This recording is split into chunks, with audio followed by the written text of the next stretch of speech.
Today, my presentation would be on training PRM physicians in low to middle income countries, and the question is, can we do things differently? Can we do things differently?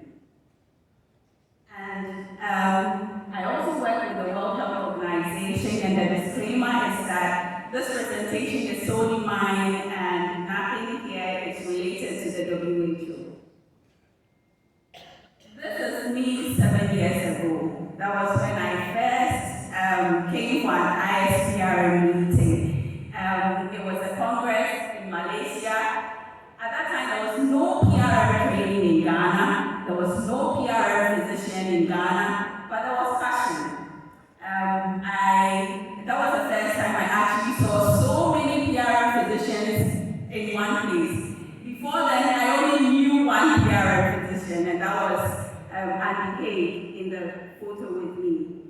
And I was a young doctor who had seen firsthand the effects of access to a PRM physician and lack of it in both high and low income countries. So I saw how people were benefiting in high income countries, and I saw how people were actually at a disadvantage, and I had that passion to be able to build that.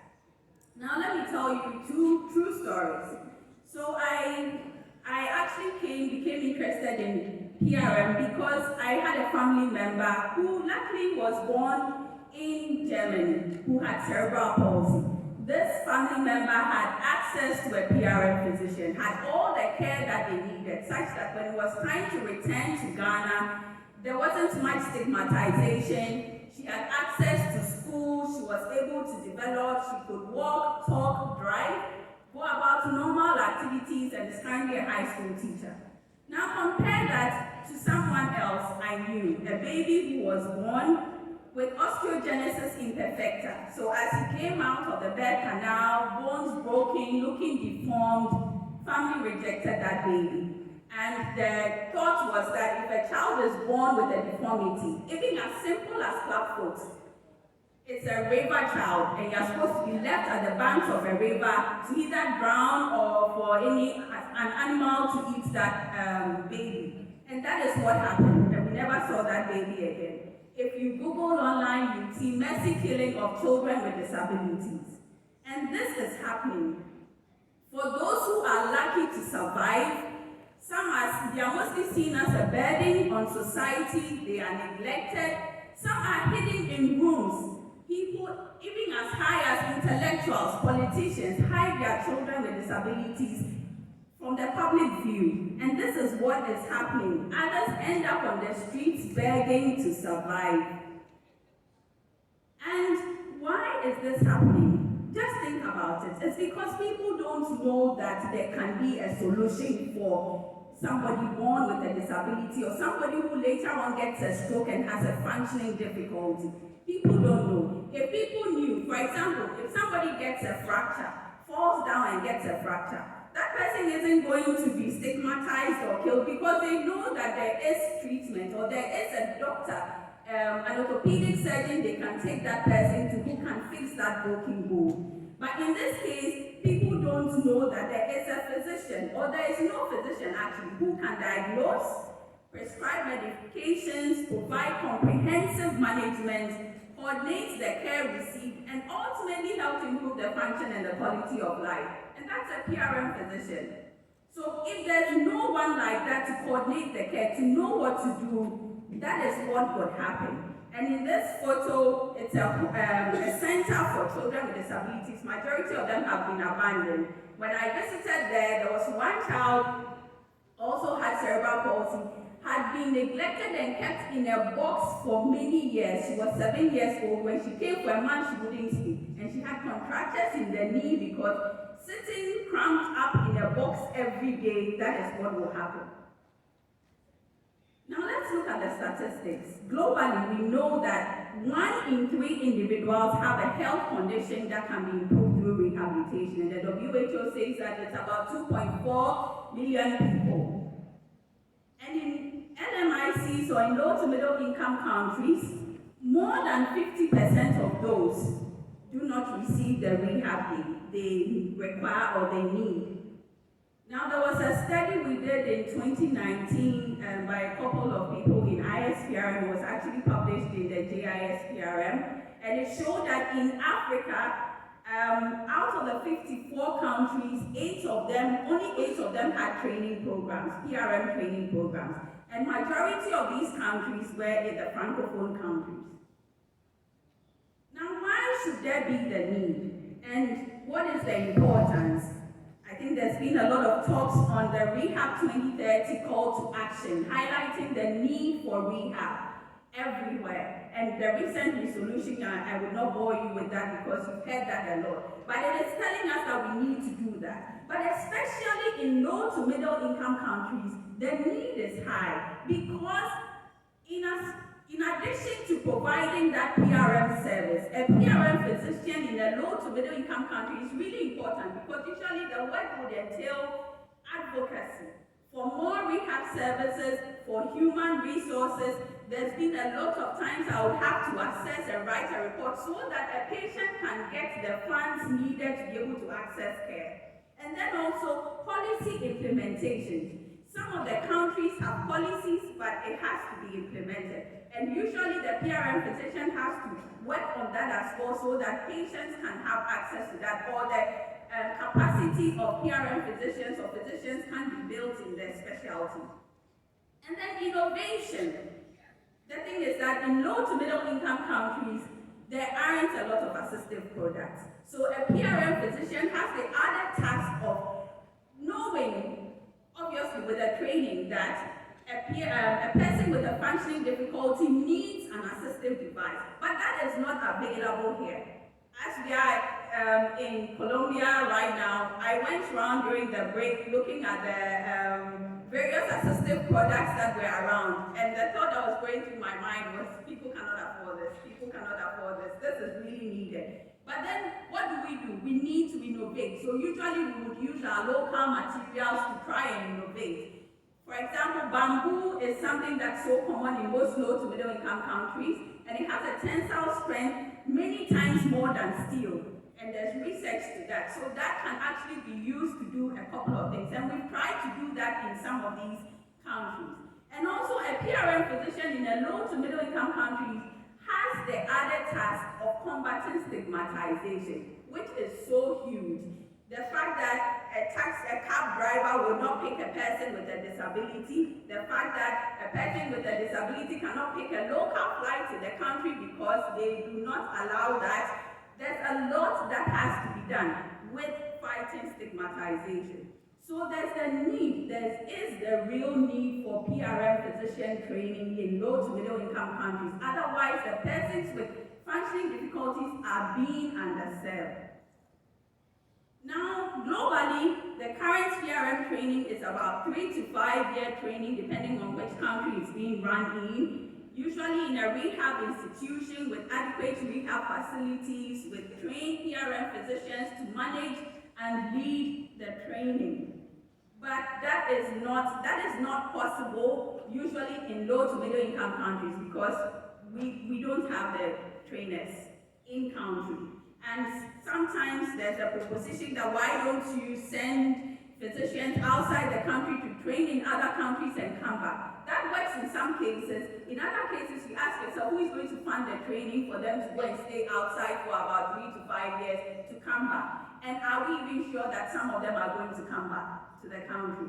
So we need to look at things. The question is, can we do things differently? Can we do things differently? We cannot wait for 10, 15 years to see how best we can put things together and start training. Remember, there's the mandate that we have to make sure that everyone everywhere gets rehab, and we cannot sit down and wait. It's time to do something. What can we do? Let's look at the trainee, the curriculum, the structure, and the endpoint of a new training model, of something we can do in the interim as we try to build PRM physician training in low to middle income countries. So let's look at the trainee. And we are looking at having trainees who are board certified in a specialty that looks at managing every age and health condition, such as family medicine. So it's not the usual in other countries where trainees are coming out of medical school internship training and entering into a residency program. But this is someone who has gone through board training, 3-year board training, and has the baseline grounding in extra or additional medical care. Or somebody who has spent a significant number of years working in an established rehab facility. There are some of our countries which have established private rehab facilities where they have physicians who have been working there for a number of years but do not have PRM training. So these are the two cadres or two groups of physicians we could use to train. And then they applied to an international training program like the International Rehabilitation Forum, which has established a training program. And ideally, the best is always to have accreditation within the country or support within the home country. Because obviously you cannot start a training program if there is no support within the country.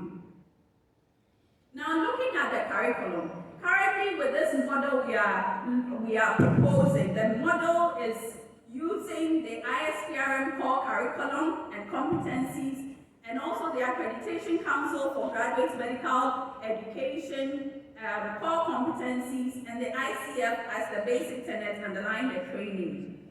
Now, one thing we need to consider when looking at training for low to middle income countries is the country context and the kind of health conditions that are prevalent in these countries. So for example, in terms of the training, you cannot lift that training from high-income countries and dump it in low to middle-income countries, because obviously they may not mostly have an MRI machine. EMG machines may not be possible. They may be managing malaria. How many high-income countries manage malaria? Very few. Tuberculosis. These are health conditions that come with complications that require a PRM physician to manage. And so the training needs to be tailored to the health conditions that are prevalent in these low to middle income countries. So we are looking again at how to manage spasticity without botulinum toxin. It is so expensive. It is so expensive in low to middle income countries. People definitely cannot afford it, and insurance does not cover it. So we need to look at how best we can manage these, and then even access to medicines such as tizanidine, duloxetine, quetiapine, and other drugs like that. There is a publication that looks into the core training or the curriculum and how it has been built, which has been published, which was actually published last year. Now we are looking at the training structure. COVID has shown us that we can do a lot of things online. And in this sense, we are looking at dedicated hours each week for online learning and case-based discussions, where assignments are posted, recorded lectures, and even online live lectures with questions to be asked, videos with practical skills training, discussing cases, posting assignments, providing feedback on assignments on an online platform. And then clinical rotations in PRM allied specialties. Specialties like neurosurgery, orthopedics and trauma, neurology, radiology, they can all be avenues to provide practical training. And then a logbook to track the clinical rotations, asking the trainees to provide a reflective write-up on training, and then research, which is PRM related. And then obviously what is really important is also leadership training, how to work in an interdisciplinary team or a multidisciplinary team with other allied rehab professionals, working with them to be able to manage the patients holistically, health administration and management training and certification. So this is a training structure that would actually also help to be able to train physicians in low to middle income countries. Now this is not something that is being proposed to be in the long term. There should be an endpoint, and the endpoint is looking at after about in each country 5 or more PRM physicians have been trained and have advocated enough for resources, then they transition into what we know as the ideal, the 3 to 5 year residency training where people enter from medical school, and they manage a full residency program. Trainees join straight after internship, but they still get CME programs linked to the ISPRM, IRF, other educational bodies, and then exchange programs with other PRM residents to be able to keep on learning and building on their knowledge. So that is the end point we are looking at. Now, with this model, we've had successes.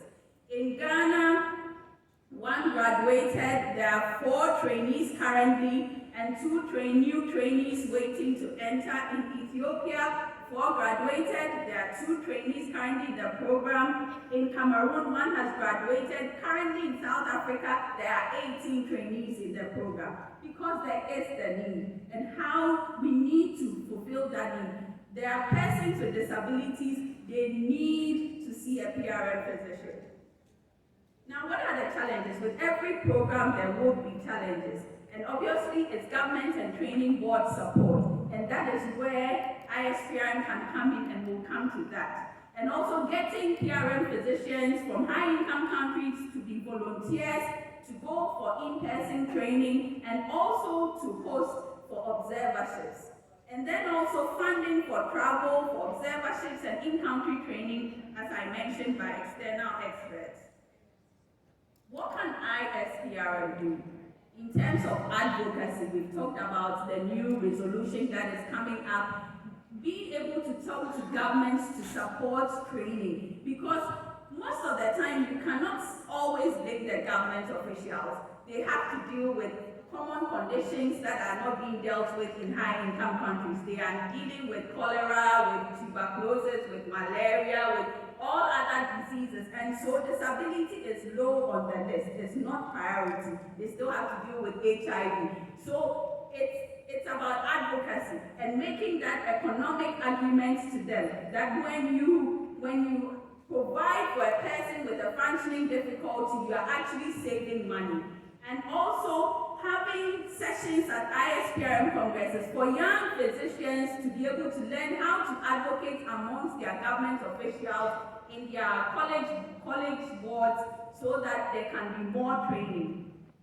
And then ISPRM can help with probably prioritizing the sponsorship of physicians coming from low to middle income countries who have the passion for PRM, but probably haven't started the training yet. People like me, who 7 years ago had the benefit of an ISPRM sponsorship to be able to develop and get to where I am today. And also partnering with organizations already doing the work. So the International Rehab Forum is made up of members from ISPRM who are passionate about building rehabilitation in low to middle income countries.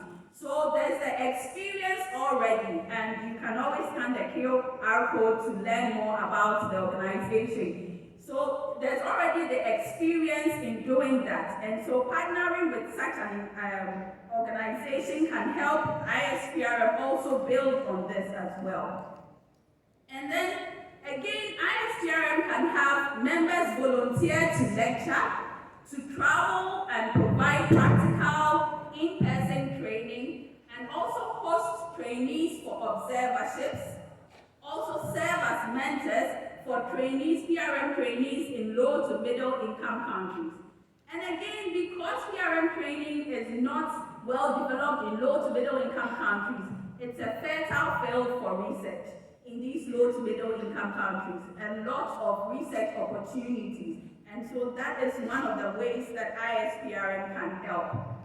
In conclusion, there's the urgent need to establish rehabilitation medicine training in low to middle income countries, and this cannot be overstated.